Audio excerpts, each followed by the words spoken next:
Hi, my name is Dr. Angie Scott. I'm an assistant professor of interior design at Georgia Southern University, a design researcher, and owner of Angie Scott Design. Today I'm going to talk to you about design, well-being, and race. So I've never followed the traditional path of an interior designer. When people thought of this, colors and making things look beautiful and fantastic, though that is well and good, I often thought of this: how space made me feel when I walked into a room and the people and relationships it impacted. I understood there was a transaction between space and people that facilitated our interactions, mentally, physically, and spiritually.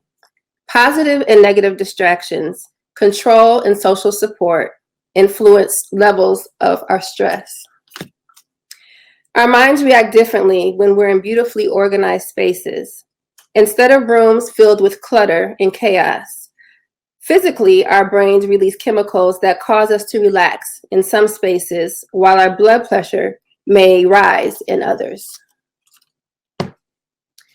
Interior design has the ability to heal and not harm, which is why concepts like well-being, a state of alignment, mind, body, and soul, should be preferred instead of looking at health from a pathogenic lens.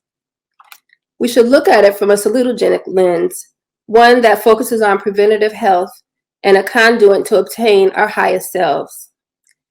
Interior design is a sustainable practice where we do no harm to the earth and people in it to ensure we have an intact home for generations to come and for our children to live, to make sure that toxins are not being ingested in our bodies.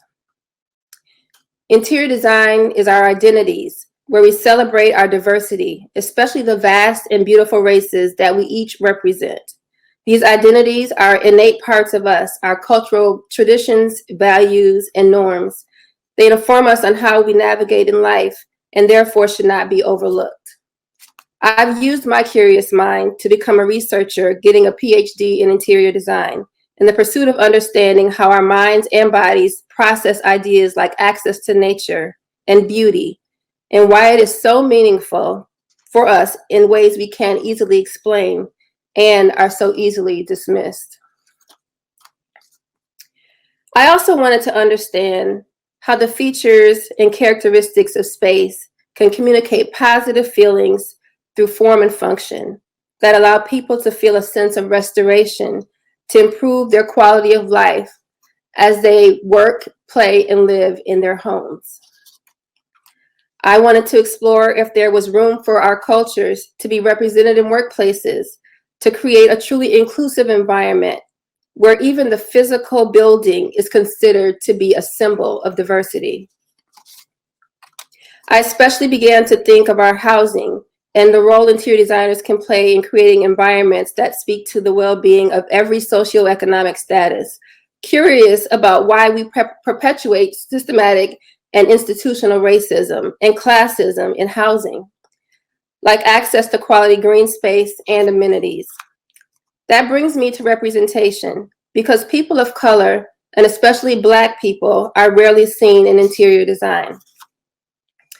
This is showing that Black licensed architects are only 2% of the population, and they aren't even tracking it for interior design, tracking us for interior design. When diverse voices are not at the table, those diverse perspectives and insight are missing as well. Empathy is lacking, and an understanding of certain lived experiences are usually not considered. So how is it that interior designers have such a great role to play? Because we design for people and we occupy 90% of the space indoors.